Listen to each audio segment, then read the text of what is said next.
జరుగుతున్నటువంటి కూర్చోండి కూర్చో కూర్చో కూర్చో కూర్చో నాగర్ కర్నూలులో జరుగుతున్నటువంటి ఒక అరాచక శక్తుల పరిపాలన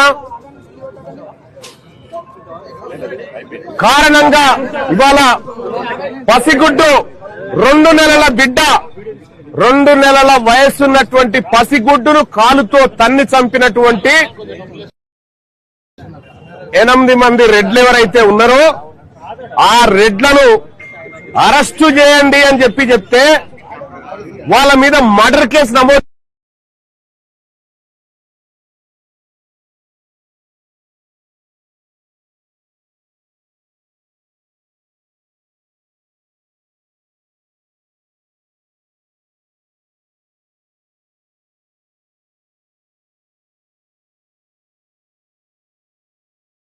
చేయండి అని చెప్పి పోలీస్ అధికారులకు చెప్తే వాళ్ళు కనీసం పట్టించాడబిడ్డరు ఎవరెవరు తన్నులు పడ్డారో వాళ్ళన్నా ఏ దవాఖాలు ఉన్నారో చూపెట్టరు.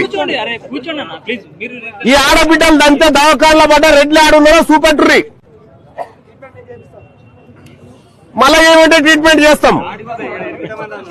ఇవాళ దుర్మార్గంగా ఒక గుడినే దాడి కేంద్రంగా మార్చి చుట్టుముట్టి మూక దాడి చేసినటువంటి దుర్మార్గపు దొంగలు ఎవరైతే ఉన్నారో ఆ దొంగలను వదిలిపెట్టి బాధితుల మీద ఎఫ్ఐఆర్లు నమోదు చేసి బాధితుల మీదనే ఇంకా ఒత్తిడి తీసుకొచ్చే విధంగా పోలీస్ వ్యవస్థ వ్యవహరిస్తుందంటే దీని వెనకాల కారణం నాగర్ కర్నూలు ఎమ్మెల్యే ఉన్నాడు, నాగర్ కర్నూలు ఎమ్మెల్సీ ఉన్నాడు. మీ తండ్రి కొడుకులు ఇద్దరు రాజీనామా చేయాలి. మీ తండ్రి కొడుకులు ఇద్దరు రాజీనామా చేసి ప్రజాక్షేత్రంలోకి రండి. నేను నాగర్ కర్నూలు ప్రజలకు చెప్తా ఉన్నా, ఒకసారి చెప్పాలి. నేను ఈ దొంగలకు ప్రచారం చేసిన నేను అప్పుడు ఇలా ఈ పరిస్థితి నా జాతులపైనే దాడులు జరుగుతాయి అనుకుంటే, నా జాతులపైనే ఇటువంటి దుర్మార్గమైన ఘటనలు జరుగుతాయి అనుకుంటే ఆ వెహికల్ మీకే అడ్డే నూపుతుంటే మిమ్మల్ని.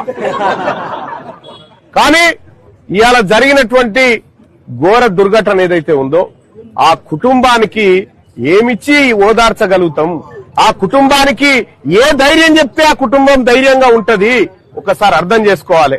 అయ్యా, మీ 8 మంది ఇళ్లలో ఉన్నటువంటి పిల్లలకు ఇటువంటి ఘటన జరిగితే దిశ ఘటనలో ఎన్కౌంటర్ చేసినట్టు మావోలను చేయకపోదురా?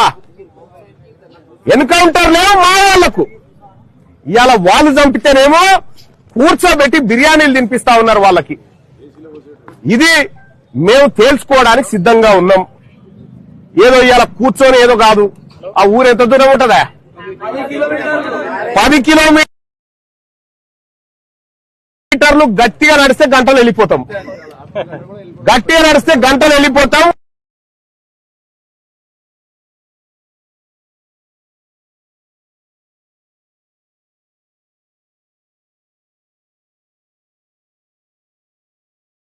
నేను ఇక్కడ ఉన్నటువంటి నాగర్ కర్నూలు ఎస్పీ గారిని అడుగుతా ఉన్నా, మమ్మల్ని బొమ్మంటారా మీరు తెస్తారా? వాళ్ళని తీసుకోమని మీ దగ్గరకు వచ్చినాము. మీరు నిర్లక్ష్య వైఖరితో ఉన్నారు. మీరు నిర్లక్ష్య వైఖరితో ఉండి మా ప్రజలను ఇబ్బంది పెడతా ఉన్నారు. మా ప్రజలను ఇబ్బంది పెట్టి ఈ ఎవరైతే 8 మంది రెడ్లు ఉన్నారో వాళ్లకు ఒత్తాసుగా నిలబడ్డారు. కాబట్టి మేమందరం కూడా ఇక్కడ ఈ వర్గాల పట్ల ప్రేమ ఉన్నటువంటి వాళ్ళందరూ ఉన్నారు. ఇక్కడ వాళ్ళ